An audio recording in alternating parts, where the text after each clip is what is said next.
Foundation The because first leg of the commemorative events kicked off here. Madiba's home for the last 14 months of his 27-year-long incarceration. Dignitaries included Justice Minister Ronald Ramola and struggle stalwarts who shared their views on Madiba's legacy. The Nelson Mandela Foundation has urged South Africans to reflect on ways to fight corruption, inequality and poverty.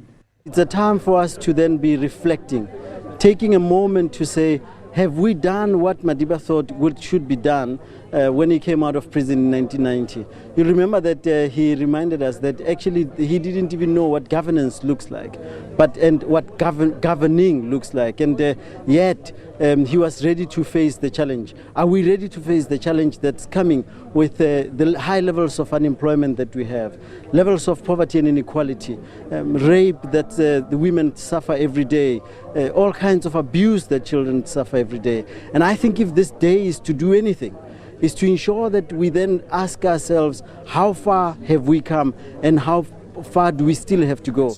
Fellow struggle stalwarts lauded Madiba for his discipline and humility as a revolutionary and freedom fighter, but also later as the first democratically elected president of South Africa. The big issue for me is looking back on 30 years and trying to understand the quality of leadership that Madiba represented. It wasn't a myth.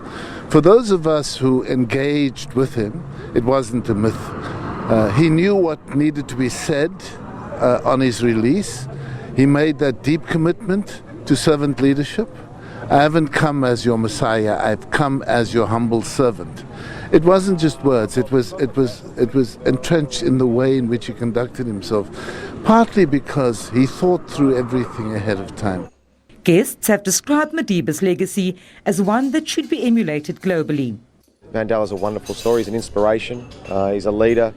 He was a leader. There's so many people who are trying to be like Nelson Mandela, and what he did for this country was amazing. So I'm just here to pay my respects, and it's to see this is pretty amazing.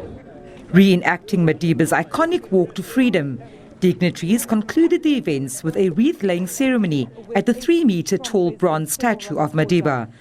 The image capturing the moment he lifted a clenched fist, a free man after 27 years in jail. Vanessa Puna, SABC News, Paarl.